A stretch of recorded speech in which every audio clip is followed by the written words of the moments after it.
Compte rendu de la 46e réunion du Conseil des ministres.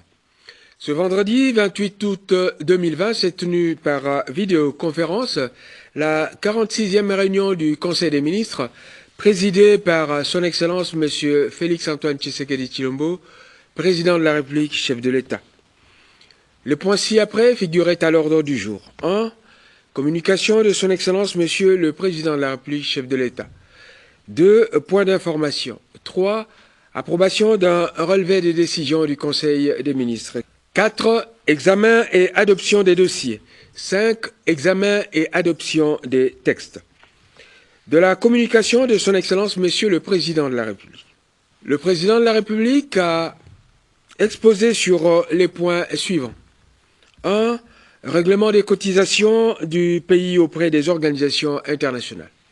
Le Président de la République est revenu sur la nécessité de régulariser les cotisations de notre pays auprès des organisations internationales dont nous sommes membres, en particulier l'ONU et l'Union africaine, en épongeant les arriérés de nos cotisations, et cela en considération des implications qu'entraîne le non-paiement de ces arriérés en termes notamment de privation du droit d'éligibilité à des postes de direction et du droit de vote.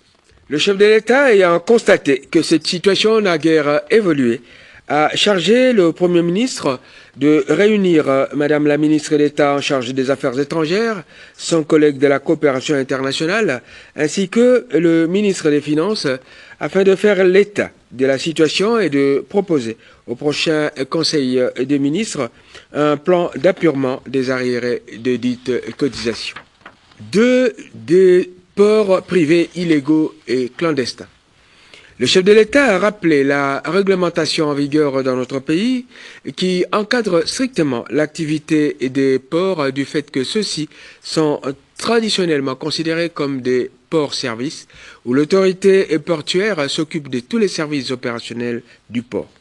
Il a relevé qu'en violation de cette réglementation, de nombreux ports privés sont créés en toute illégalité et fonctionnent en marge de la légalité et des principes régissant le domaine public de l'État. Cette situation porte entre autres atteinte au monopole de gestion et d'exploitation des ports dans le bief maritime du pays, accordé à la Société commerciale de transports et ports par l'ordonnance numéro 71-307 du 3 décembre 1971. Ce texte permettait à celle-ci de gérer jadis 90% de tous les fret maritimes congolais. La Société commerciale de transport et ports a aujourd'hui perdu sa compétitivité depuis la mise en opération des ports privés susvisés. Ce qui est plus grave est que dans la plupart des cas, les opérateurs de ces ports privés ferment tout accès aux différents services publics, notamment la police, la douane et la quarantaine.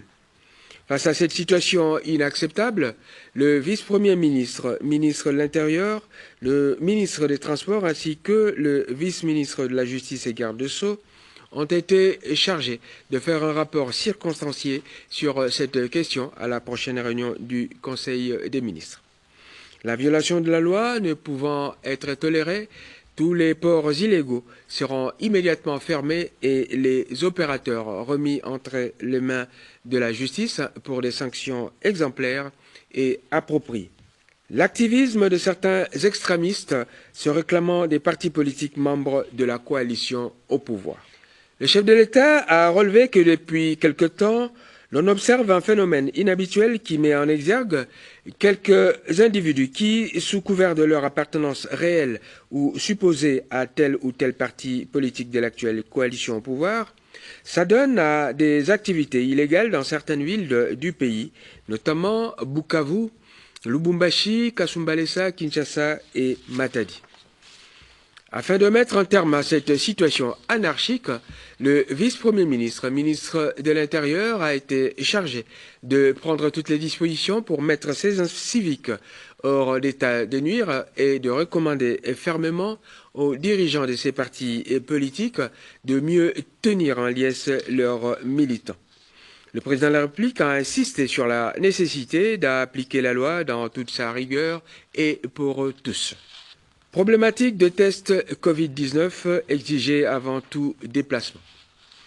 Le chef de l'État a fait état des plaintes de la population au sujet des tests exigés avant tout déplacement, principalement à l'intérieur du pays, lesquels seraient à un prix exorbitant et variable selon les villes.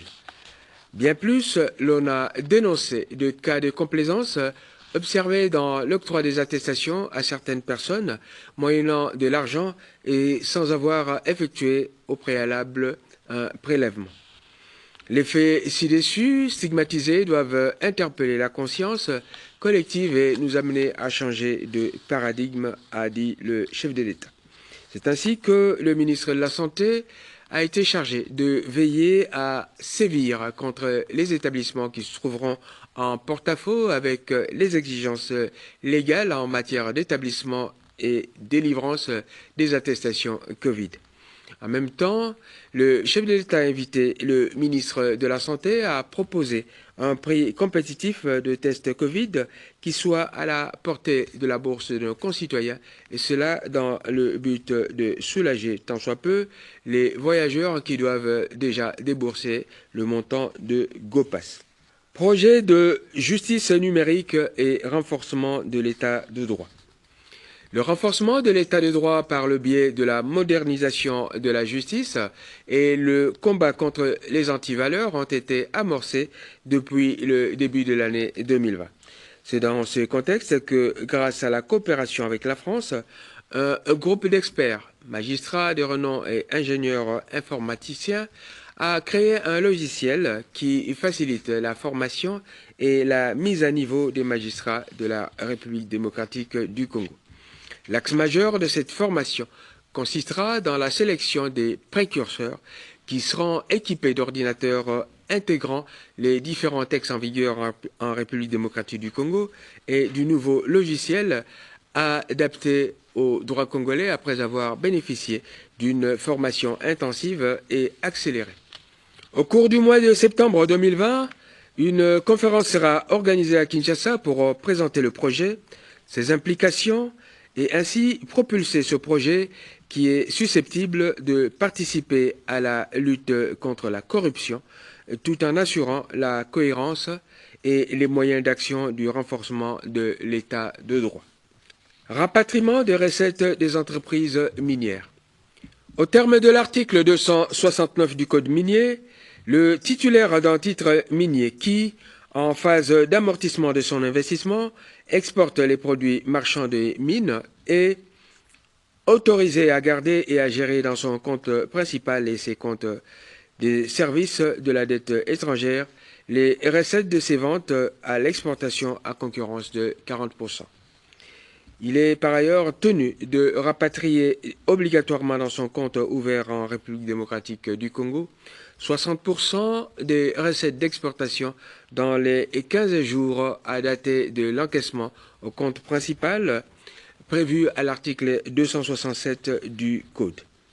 Cependant, force est de constater qu'un montant total d'environ 1,5 milliard de dollars américains n'a pas été rapatrié en République démocratique du Congo par certaines entreprises minières durant la période de juin 2019 à ce jour. À cet effet, le président de la République a engagé le gouvernement à ce que toutes les entreprises minières concernées qui n'ont pas encore régularisé leur situation par rapport à cette obligation légale de rapatriement, de le faire en ayant 15 jours. Dépasser ce délai, les services compétents de la Banque centrale et de la DGRAD devront appliquer des sanctions sévères contre les contrevenants. Point d'information. Vice-premier ministre, ministre de l'Intérieur, Sécurité et Affaires coutumières. Le vice-premier ministre, ministre de l'Intérieur, Sécurité et Affaires coutumières, a fait part au Conseil des ministres des faits suivants. 1. État et administration du territoire.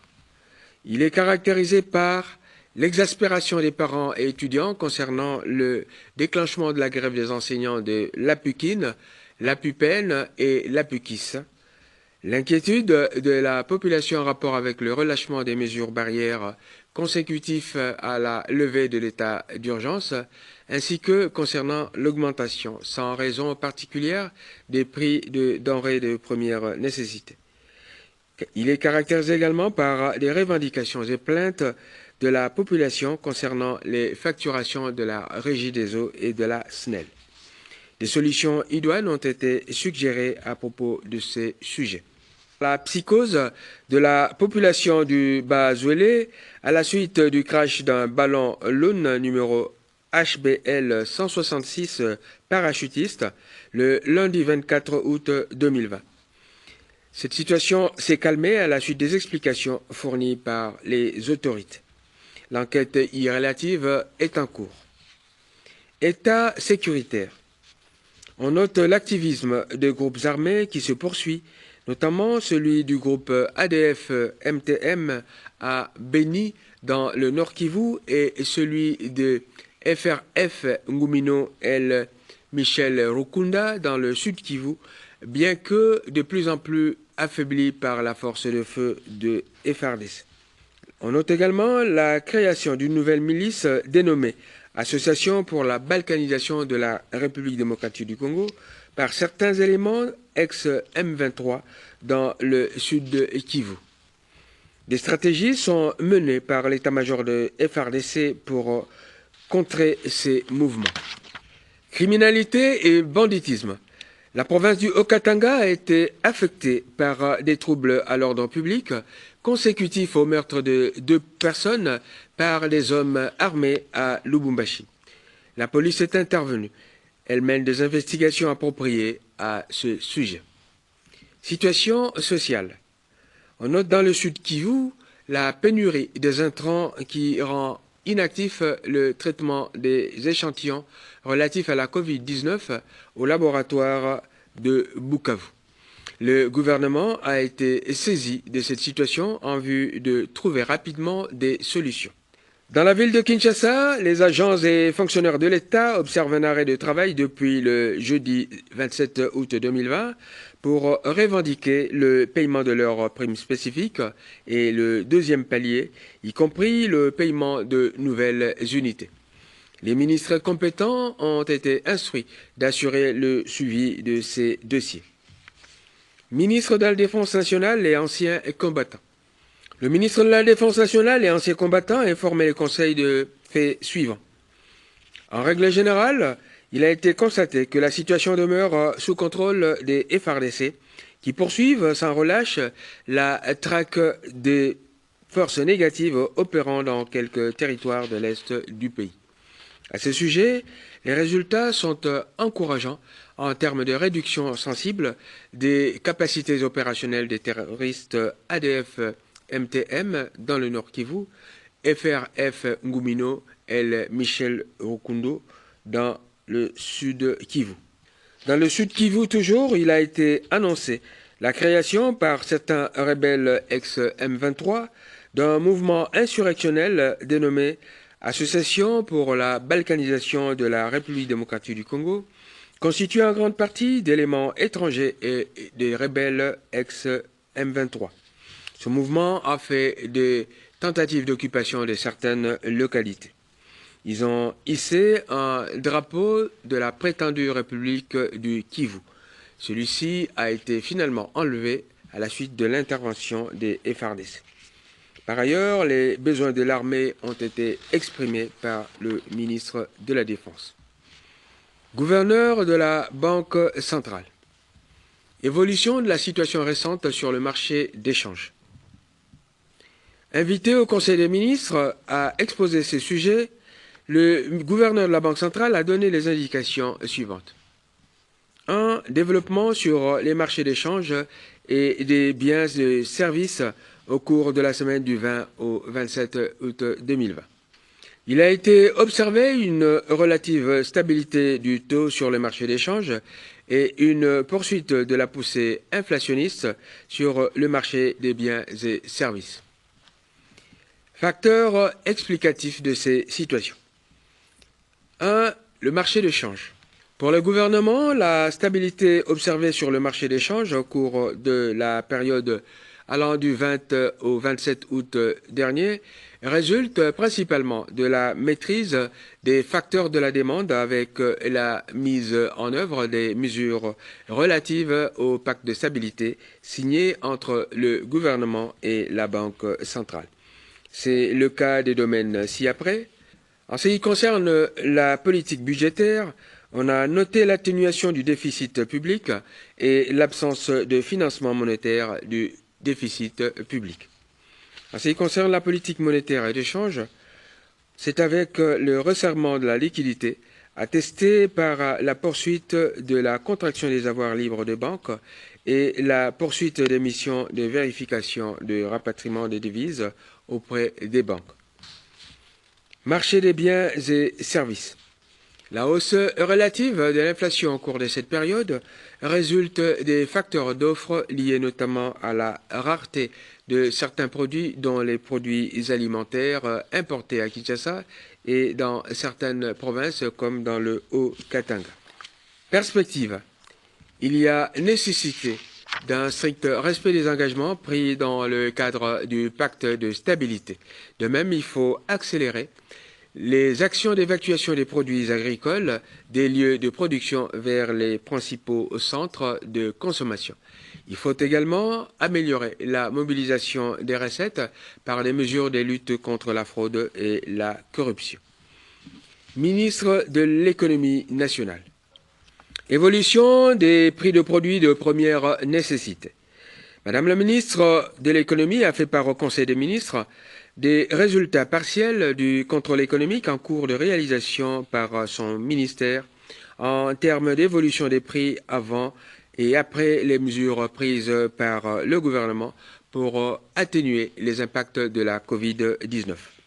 Ce contrôle renseigne les tendances des prix des produits de grande consommation, les facteurs explicatifs des évolutions enregistrées et les mesures préconisées pour consolider la stabilité des prix sur les marchés et préserver le pouvoir d'achat de la population.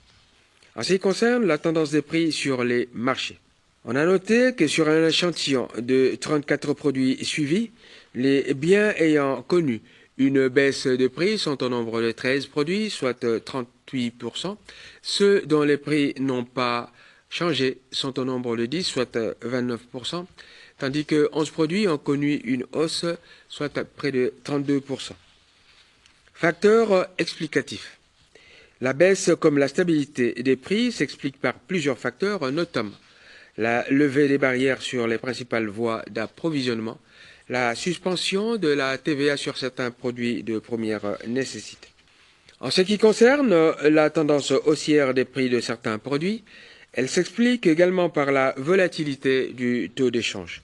De même, les difficultés liées au circuit de distribution des produits constituent un facteur d'augmentation des prix. Mesures préconisées par Madame la ministre de l'Économie. Parmi les mesures préconisées pour enrayer la hausse des prix, il a été suggéré la consolidation de la stabilité du taux d'échange, le maintien et l'élargissement du contrôle économique sur toute l'étendue du territoire national pour décourager la spéculation sur les prix, le maintien de la mesure consistant à lever les barrières sur les principaux axes d'approvisionnement de grandes villes. Approbation d'un relevé des décisions du Conseil des ministres. Le relevé des décisions de la 45e réunion du Conseil des ministres du vendredi 21 août 2020 a été approuvé. Examen et adoption des dossiers. Premier dossier, celui présenté par le vice-premier ministre, ministre de l'Intérieur, Sécurité et Affaires coutumières. Il s'agit de la situation au poste frontalier de Kasumbalesa. Quelles sont les données du problème? À l'occasion de la mission effectuée à Lubumbashi par le vice-premier ministre, ministre de l'Intérieur, Sécurité et Affaires coutumières, dans le cadre des travaux de la commission mixte Zambie-RDC, la partie zambienne a soulevé le problème des horaires de travail au bureau des douanes de la République démocratique du Congo, principalement au poste frontalier de Kasumbalesa. Il a été signalé à cette occasion que les services de douane en République démocratique du Congo opèrent entre 9 heures et 15 heures, alors que les normes de la SADC préconisent l'ouverture 24 heures sur 24. Tout semble indiquer également que les règles qui sont d'application pour le COMESA en matière de commerce international ne s'accommoderaient pas avec les modalités de fonctionnement des services douaniers congolais. Cette situation qui occasionne des retards énormes dans le dédouanement des biens importés via la Zambie pousse les camionneurs à décharger leurs cargaisons en Zambie, d'où elles passent par fraude dans les territoires congolais. Ceci favorise le phénomène dit bilanga, à savoir la fraude douanière opérée par des jeunes désœuvrés venus pour la plupart des provinces du Kasaï et du Grand Katanga et qui se substituent au service de l'État. Ces personnes se recommandent des partis politiques. À la réunion présidée à cet effet par son Excellence Monsieur le Premier ministre, des résolutions ont été prises parmi lesquelles le rétablissement de l'ordre et l'autorité de l'État afin de permettre le fonctionnement régulier des services étatiques à la frontière. La recherche d'une solution globale intégrant également des solutions alternatives à l'occupation des jeunes désœuvrés concernés. Le retrait de services qui exercent à la frontière en violation du décret numéro 036/2002 du 28 mars 2002 portant désignation des services et organismes publics habilités à exercer aux frontières de la République démocratique du Congo, à savoir la DGDA, l'ECC, la DGM et le service hygiène publique. L'instauration d'un horaire de travail de 24 heures sur 24 à la frontière de Kasumbalesa, harmonisant ainsi avec ce qui se passe du côté zambien. La fermeture de tous les points de passage dites bilanga et l'arrêt de transbordement sur le territoire zambien des marchandises à destination de la République démocratique du Congo. Après débats et délibérations, ce dossier a été adopté. Ministre de la Santé. 1. Évolution de la situation de la pandémie de Covid-19 et autres épidémies en République démocratique du Congo. Le ministre a informé le Conseil sur ce qui suit. Primo, la maladie à Covid-19. Situation épidémiologique au 28 août 2020. Situation de contamination. Cumul des cas de contamination 9 994. Nombre de guéris 9 035. Nombre de décédés 255. Localisation des cas. 17 provinces ont été touchées. Et les provinces les plus touchées parmi les 17 sont Kinshasa, Nord Kivu, Congo central, Haut-Katanga et Sud Kivu. Les points saillants en rapport avec la Covid-19. On constate des cas de baisse de contamination dans certaines provinces. 14,8% des cas de contamination concernent le personnel de santé, dont une grande prévalence chez les médecins.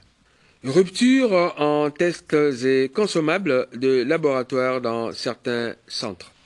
Segundo, la maladie à virus Ebola à l'Équateur. De la situation épidémiologique au 27 août 2020. Nombre de cas recensés 107. Nombre de décès 41. Nombre de personnes guéries 47. Localisation de l'épidémie. Les zones de santé les plus touchées sont Bikoro, Bolenge, Bolomba, Iboko, Ingende, Lilanga, Bobangi, Lulanga, Mampoko, Lotumbe, Mbandaka, Monieka, Wangata, etc. Quels sont les points saillants en rapport avec l'épidémie à virus Ebola? On note une nouvelle zone de santé contaminée. On note également l'augmentation du nombre des cas confirmés. 23 980 personnes ont été vaccinées. Vice-premier ministre, ministre du Budget, complété par le ministre des Finances. Il s'agit du dossier relatif à l'évaluation et au suivi des mesures pour la mobilisation accrue des recettes de l'État. L'examen de ce point a été renvoyé à une prochaine réunion du Conseil des ministres. Ministre d'État, ministre de l'Emploi, Travail et Prévoyance sociale. Il s'agit du dossier relatif à la nécessité d'identification des travailleurs étrangers en République démocratique du Congo. Madame la ministre d'État a informé les membres du Conseil qu'elle a fait le constat que l'embauche des travailleurs étrangers dans plusieurs entreprises se fait en violation des dispositions légales et réglementaires en vigueur. À ce sujet, elle estime qu'il faut faire procéder à l'identification des étrangers. D'après elle, cette identification aura entre autres pour avantage de disposer d'une base de données fiable des travailleurs étrangers, protéger la main-d'œuvre nationale en exigeant aux entreprises de se conformer aux dispositions légales et réglementaires en vigueur. Élargir l'assiette des recettes fiscales et sociales de l'État par une maîtrise de la population des travailleurs étrangers. Constituer une banque des données. Pour terminer, Madame le ministre a sollicité l'adoption de ce dossier. Après débat et délibérations, le dossier a été adopté moyennant application des dispositions légales quant au financement du projet. Ministre d'État, ministre du Genre, Famille et Enfants. Il s'agit du dossier relatif au lancement de la campagne Tolérance zéro immédiate envers les crimes contre les violences sexuelles basées sur le genre, VSBG en sigle, ainsi que l'impunité. Madame le ministre d'État a rappelé que les chefs d'État de la région des Grands Lacs ont convoqué un sommet ordinaire en 2011 à Kampala à la suite de guerres récurrentes dans la région des Grands Lacs qui ont eu pour principales victimes les femmes, les victimes des violences sexuelles et autres agressions physiques. Une déclaration dite de Kampala s'en est suivie, assortie de 19 décisions qui s'articulent autour des principaux thèmes suivants, à savoir prévenir les violences sexuelles basées sur le genre, mettre fin à l'impunité des auteurs des violences sexuelles basées sur le genre. Les instances africaines appropriées avaient chargé les ministres en charge du genre et de la justice de signer un communiqué final recommandant le lancement de la campagne Tolérance zéro immédiate dans tous les pays. Les activités relatives à cette campagne devraient être maintenues pendant 2 ans d'une part, et d'autre part, le lieu choisi pour le lancement devrait revêtir un caractère symbolique sur le plan national. La campagne consistera en la sensibilisation du public sur toutes les formes de violence à l'égard des femmes, en la vulgarisation des politiques, des stratégies et des plans y relatifs. Il reviendrait ensuite au chef de l'État de déclarer officiellement la tolérance zéro sur les crimes et l'impunité de la VSBG. Des annonces devraient se faire à travers des discours publics. Madame le ministre d'État propose que le lancement de cette campagne Tolérance zéro immédiate soit fait du 25 novembre, qui est la journée internationale de lutte contre toutes les formes de violence faites à la femme, au 10 décembre, constituant la journée de déclaration universelle des droits de l'homme. Le budget y relatif a été également présenté au Conseil des ministres. Madame le ministre a sollicité l'adoption de ce dossier. Après débat et délibérations, le dossier a été adopté.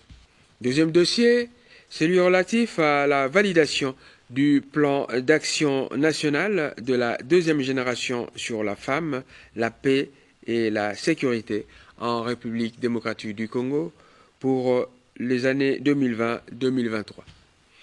Madame la ministre d'État a rappelé que la résolution 1325 est un instrument juridique adopté le 31 octobre 2000 par le Conseil de sécurité des Nations Unies sur les femmes, la paix et la sécurité. Elle vise la nécessité d'accroître la participation des femmes sur un pied d'égalité avec les hommes dans le processus de prise de décision visant à promouvoir la paix et la sécurité, ainsi que dans la prévention, le règlement des conflits et dans les opérations de maintien de paix. Pour rappel, la déclaration de la présidence du Conseil de sécurité du 23 octobre 2007 demandait aux États membres de mettre en œuvre la résolution 1325 et d'élaborer des plans d'action nationaux pour une durée de 4 ans. Le plan d'action national 1324 de la deuxième génération, adopté en 2018, a pour objectif principal de promouvoir un environnement sécurisé, garantissant une implication équitable des femmes, des hommes, des jeunes, des personnes vivant avec handicap et autres vulnérables, à la consolidation de la paix en République démocratique du Congo. Madame le ministre d'État a sollicité l'adoption de ce plan par le Conseil des ministres. Après débats et délibérations, ce dossier a été adopté. Ministre de la Défense nationale et ancien combattant. Il s'agit du dossier relatif à la note concernant le crash de l'Antonov 72. Pour rappel, ce crash s'est produit dans la localité de Kolé, en province de Sankuru, le 10 octobre 2019. Cet avion de type Antonov 72, affrété par la présidence de la République, avait à son bord 9 passagers, dont 5 expatriés membres d'équipage et 4 nationaux. Les dernières conclusions partielles des experts ont permis l'identification avec certitude des restes humains des 8 personnes sur les 9 qui étaient à bord. La confrontation des résultats de l'équipe de génétique avec ceux de l'équipe médico-légale a permis non seulement d'établir la correspondance entre les pièces et les corps et entre ceux-ci et les victimes présumées, mais encore de cibler les sacs où reposent ces restes. Aujourd'hui, les restes des personnes ci-après désignées peuvent être rendus à leur famille. Il s'agit de Divyoka Dimpanga, de nationalité congolaise, Maloba Mpiana Modeste, de nationalité congolaise, Mukadi Chibangu, congolais de son état, Chizungu Jules, congolais également, Gorokov Sergei, ukrainien, Sadovnichi Vladimir, russe, Salikov Oleksiy, ukrainien, Shumkov Vitali, russe. Tout laisse croire que le 9e membre de l'équipage, dont on n'a trouvé que l'appareil de téléphone, devrait être M. Mukembetaliyev Mergali, de nationalité kazakh. Il doit être rappelé que ce sont des experts du Centre génétique humaine de l'UNIKIN qui ont travaillé avec l'appui technique du Centre de médecine légale de l'Université belge KUL et l'équipe médico-légale de l'Institut médico-légal et funéraire de la République démocratique du Congo. Au vu de ces rapports, Monsieur le ministre de la Défense nationale a proposé d'instituer une commission interministérielle composée des ministres sectoriels concernés. Elle devrait étudier le dossier et faire des propositions à son Excellence, Monsieur le Président de la République, concernant tous les aspects liés à la logistique, l'indemnisation, la prise en charge des obsèques et le rapatriement du reste des victimes s'il y a lieu. Ministre de l'Industrie. Il s'agit du dossier relatif à la première réunion des ministres de l'Industrie de la Communauté économique des États de l'Afrique centrale, CEEAC en sigle, à Kinshasa du 21 au 25 septembre 2020. L'examen de ce dossier a été reporté. Ministre de Droits humains. Il s'agit de la demande de soutien à la candidature du professeur Remi Ngoï Lumbu au poste de président de la Commission africaine des droits de l'homme et des peuples. Exposant sur le sujet, le ministre des Droits humains a indiqué que le candidat proposé, docteur en droit, occupe déjà la fonction de vice-président de la Commission africaine des droits de l'homme et des peuples. Sa présence renforcera l'image de la République démocratique du Congo. À ce sujet, il est proposé au Conseil des ministres de soutenir cette candidature et de mettre à sa disposition les moyens de faire sa campagne. Un lobbying devra être fait à son sujet. Après débats et délibérations, le Conseil a adopté cette candidature. Examen et adoption des textes. Premier texte, celui proposé par le ministre d'État, ministre des Hydrocarbures. 3 textes ont été proposés par le ministre d'État en charge des hydrocarbures. Le premier concerne le projet d'avenant numéro 9 à la Convention du 11 août 1969 régissant la recherche et l'exploitation des hydrocarbures dans la zone terrestre de la République démocratique du Congo. Le second concerne le projet d'ordonnance portant approbation de l'avenant numéro 9 à la Convention du 11 août 1969 régissant la recherche et l'exploitation des hydrocarbures dans la zone terrestre de la République démocratique du Congo.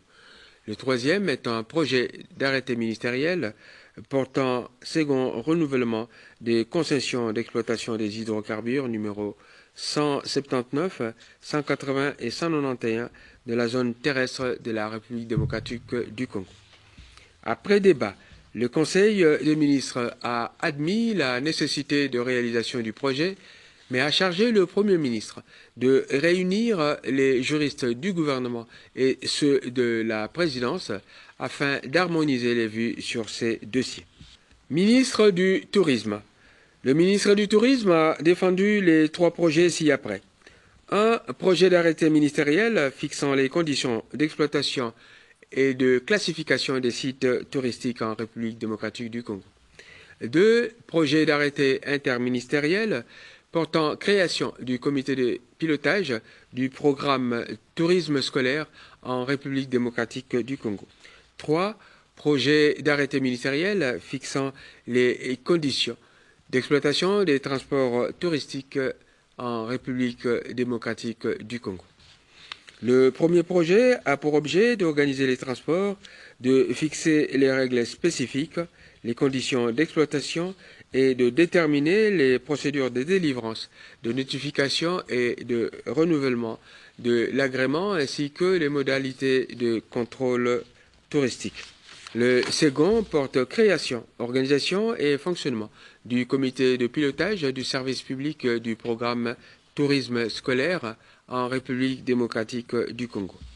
Il a pour principale mission de s'assurer de la mise en œuvre et du suivi des activités du tourisme scolaire, d'assurer la supervision globale du programme et de donner les orientations stratégiques sur sa gestion, de garantir la mise à disposition des ressources nécessaires à la réalisation des activités du programme.